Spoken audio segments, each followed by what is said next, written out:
Working beyond retirement is fairly common these days, but as a profession, you won't find many people working so late in life as farmers. According to the latest agricultural census, 1 in 4 American farmers are now over the age of 65. That's a big shift. And according to a new documentary from Harvest Public Media coming to KCPT this Friday night at 8, their impending retirement has huge implications as more than half of the farmland in Kansas, Missouri, and the rest of the Midwest could change hands during the next generation.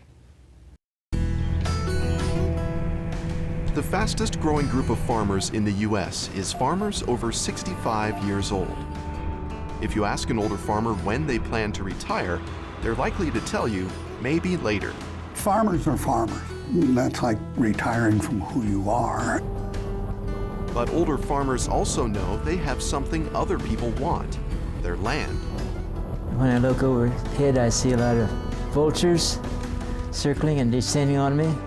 They can't wait until I retire. Land is something a lot of people would like to have, but only a handful can afford. Without a parent or a child or someone to help get going, it's really difficult to jump into this. But even when a young farmer is waiting in the wings, many families don't plan for how they'll pass the farm to the next generation. It's gonna be kind of fly by our seat of our pants, I think. Often there's no one to take over. We see more big farms competing for land that used to be part of disappearing mid-sized farms. And we see small specialty farms gaining ground. If this is really what you want to do, then do it. By some estimates, more than half of the farmland in the U.S. could change hands over the next generation, moving the agriculture industry toward a time that could reshape the rural economy. Thousands of farm families will face a choice. Should they buy, sell, or hold? We examine that decision in Changing Lands, Changing Hands. A clip from Changing Lands, Changing Hands, produced by Harvest Public Media. Joining us now is Harvest's editor, Donna Vestal, headquartered here in Kansas City. Thank you so much for being with us on the local show. What triggered this series, Donna? Well, Harvest Public Media, based at KCUR, as you say, we have reporters all over the region, all over the Midwest. I have 5 reporters. And, you know, this is what we do. We're out in the field with farmers. We're out in the field every day talking about what's happening, what is changing, what's not being covered by the media. This is a big swing in what's ahead for farmers and agriculture production in this country. And it was important for us to address it in the in-depth manner that it needed. And so we've produced this television documentary and a 5-part radio series, which has been running on KCUR all week long, which you can link to, by the way, via the local show, which will take you to the KCUR site, and you can see or hear all of those audio stories. That's right. We have those have been airing on Morning Edition, so one right after the other, looking at things like, you know, young farmers, what they're going to be how they're going to fill these roles. The way that they look at agriculture a little bit differently than their older cohorts. We've looked at some of the obstacles to the transition between families and how difficult that can be on the farm. And we've also even did a story on how some people, it's their dream to retire to the farm. And so there are people who want to work a little harder when they enter into retirement and go into farming. So we have a little bit of a different look on the radio. Living in Kansas City, we don't always think too much about farming, even though we're absolutely surrounded by agriculture. What are the implications, though, of the keepers of our soil graying as they are, that they're becoming so old? Well, the biggest implication is perhaps the fact that we see that the mid-sized family farmer is kind of being squeezed. And we've been reporting on this trend since we were founded 3 years ago. We've got bigger corporations taking over some of this farmland. We've got people who come into farming who can only afford to maybe farm on a smaller scale. And it is the mid-sized farmer, that traditional farmer, who's getting squeezed. And that puts the power in the hands of different people and different entities, and it reshapes how we think about food.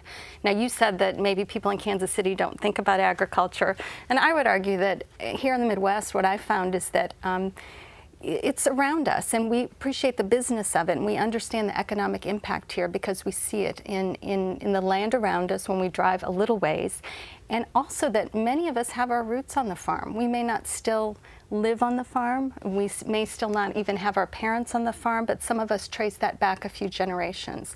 And Harvest has done this, has another series going on right now every week called My Farm Roots, where we're just listening to people's stories of those roots and what they mean to them, and they're very powerful. And so I think this whole topic and this interest in this issue has profound implications here in the Midwest. Most of us are very happy to hang it all up. Why are farmers so reluctant to quit upon retirement age? Well, I think the documentary does a wonderful job with this, because there's the farmer that Grant Gerlach, my reporter, talked to, said, you know, you just can't, if you leave it, they're afraid they might die, I suppose, in some way. If you live it, just think about if your job is where you live every day, and you've invested your family and your everything that defines you is on that farm.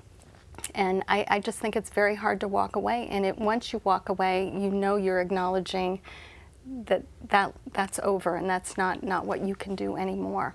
We have a short clip here of one of those octogenarian farmers, this one from Iowa. Take a look.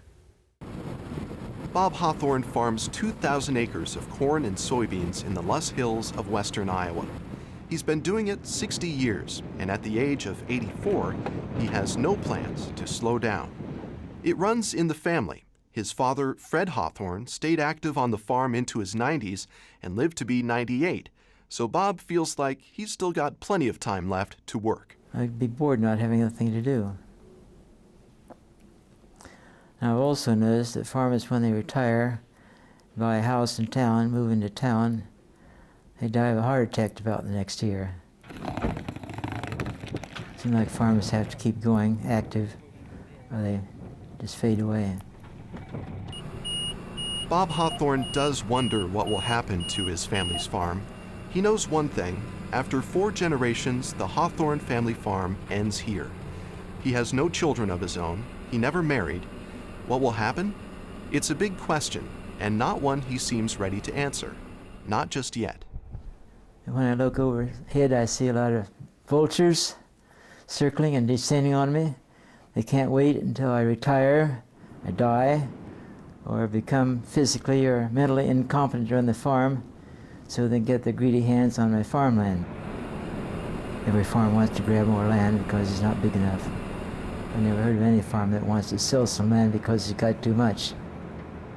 A clip from Changing Lands, Changing Hands, another part of the documentary, Donna Vestal with Harvest Public Media. What happens mostly when a farmer dies? What happens mostly to the land that's left behind? Is it basically going to family members? What happens to that land? I think a lot of times what we're seeing is, yes, it usually will go to family members who maybe aren't farmers, and then you have lease agreements, or they rent out the land, or they sell it. I know there's a family in the documentary that decides to sell the land, that his mother actually had leased it out for years, and then it came to them, and they needed to use the money in a different way, I think, and it was very difficult for him, I think, to make that decision to leave the land that was his heritage, that they had had since the Homestead Act in the 1800s. But surprisingly, also in the documentary, only 1 in 3 farmers have succession plans for their land. Yes, and that is a, you know, it's a hard thing to get them to sit around the kitchen table, I think, and have that conversation. And we explored that quite fully, again, in one of the radio stories, and that.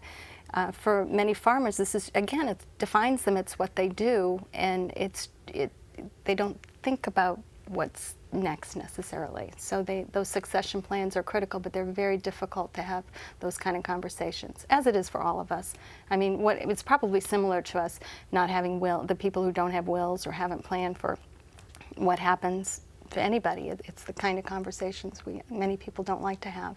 Well, you can check out Harvest Public Media's reports on KCUR Radio, including the conclusion of your series on Friday morning, on Morning Edition on 89.3 FM. And you can see the Changing Lands, Changing Hands documentary on KCPT Friday night at 8 p.m. right here on Channel 19. Donna Vestal, editor of Harvest Public Media, thanks for being with us on The Local Show. Thanks for having me.